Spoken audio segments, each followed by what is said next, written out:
আজকের সকালটা বেশ একটু অন্যভাবেই শুরু হয়েছিল, কারণ বেশ অনেক দিন পর আমরা হাঁটতে গেলাম।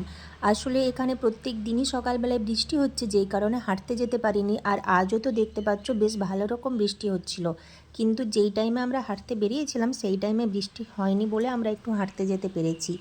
এই দিকটাতে বৃষ্টি কম হচ্ছিল, তার জন্য ওই দিকটাতে হাঁটতে গিয়েছিলাম। আর আমাদের বাড়ির দিকে বৃষ্টি ভালোই হচ্ছিল।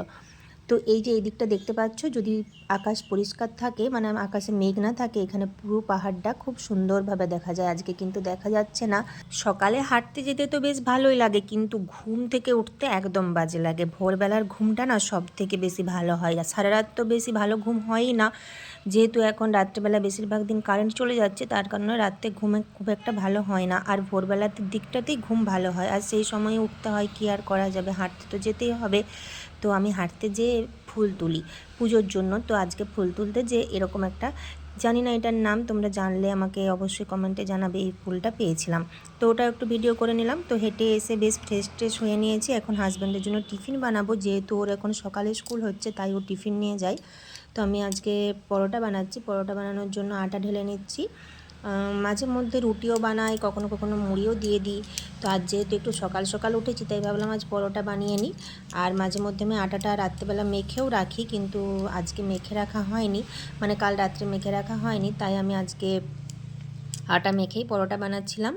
তো যাই হোক, এখন পরোটার জন্য কিছুটা পরিমাণ আটার মধ্যে লবণ দিয়ে জল দিয়ে মেখে নিচ্ছি।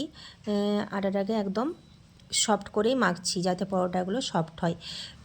আর সকালবেলা বাইরে যদি বৃষ্টি পড়ে, তার সঙ্গে এরকম চা দিয়ে পরোটা খেতে আমার খুব ভালো লাগে। যদিও আমার হাজব্যান্ড চা দিয়ে পরোটা খায় না, ও অন্য কিছু সবজি টবজি করে দিতে হয় বা সুজি করে দিতে হয়। আজকে যেমন সুজি করে দিয়েছিলাম। তো এখন আমি পরোটাগুলো বেলে নিচ্ছি। প্রথমে রুটির মতো গোল গোল করে বেলে নিয়েছি, তারপর এখানে পরোটার শেপ দেব। আমি চৌকো পরোটা বানাই, তার জন্য চৌকো করে শেপ দিচ্ছি। তিনকোনা পরোটাও মাঝে মধ্যে বানাই, যখন যেমন ইচ্ছে হয় বানাই আর কি। এই শেপটাই বেশিরভাগ টাইম দিই, তো আজকে এই শেপটা দিয়ে বানিয়ে নিচ্ছিলাম। তবে কি জানো তো, হাঁটতে যাওয়ার আরেকটা সুবিধা আছে। হাঁটতে গেলে সকালে একটু তাড়াতাড়ি ওঠাও হয়, আর সকাল সকাল ওঠা হলে কাজগুলোও তাড়াতাড়ি সারা হয়ে যায়। আর না হলে সেই 7:30 8টা বেজে যায় ঘুম থেকে উঠতে উঠতে, আর কাজগুলো সারতেও বেশ অনেকটা লেট হয়ে যায়।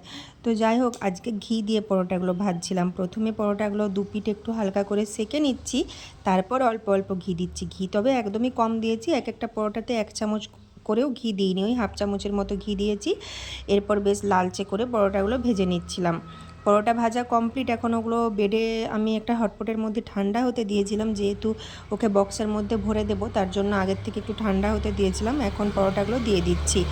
ওকে বলছিলাম 4টা পরোটা নিতে, ও বলল 3টে নেবে, তার জন্য ওকে জিজ্ঞাসা করছিলাম যে কটা দেব। তো পরোটাগুলো আমি এখানে ভরে দিয়েছি, এখন সুজিটাও ভরে দিচ্ছি। সুজি পরোটা সমস্ত কিছু ভরে দিয়েছি, এখন ওর ব্যাগের মধ্যে দিয়ে দেবো। আমার এখন অনেক কাজ বাকি, তার জন্য আমি একটু তাড়াহুড়াও করছিলাম। তো যাই হোক, এখন ওর টিফিনটা আমি ভরে দিয়েছি, ও স্কুলে চলে গেছে। মাঝখানে বেশ অনেকটা টাইম পেরিয়ে গেছে। আমার সমস্ত বাড়ির কাজ সারা হয়ে গেছে, যেমন ধরো ঘর ঝাড় দেওয়া, ঘর মোছা, জামা কাপড় কাচা, সব কিছু হয়ে গেছে। এখন আমি রান্নার প্রিপারেশনও করে নিয়েছি, সমস্ত মশলাপাতি ছাড়িয়ে সিল টিল ধুয়ে রেডি করে নিয়েছি, সবজিও কেটে নিয়েছি। এখন আগে ব্রেকফাস্ট করব, তারপর স্নান করে পুজো দেব। আজকে পাঁচমিশালি সবজি করেছিলাম, তার জন্য সবজিগুলো সমস্ত রকম সবজি যা যা ছিল সব কিছু কেটেছি। তার সঙ্গে অল্প একটু আলু দিয়েছিলাম, আর একটা করলা ভাতে দেবো বলে করলাটাও রেখেছিলাম। এখানে পেঁয়াজ টমেটো সব কিছু ধুয়ে রেখে দিয়েছি, আদা রসুনও ছাড়িয়ে নিয়েছি। আর এখন আমি একটু খেয়ে নিচ্ছি, খাবার খেয়ে নিচ্ছি, সকালের ব্রেকফাস্টটা করে নিচ্ছি আর কি, পরোটা আর সুজি দিয়ে।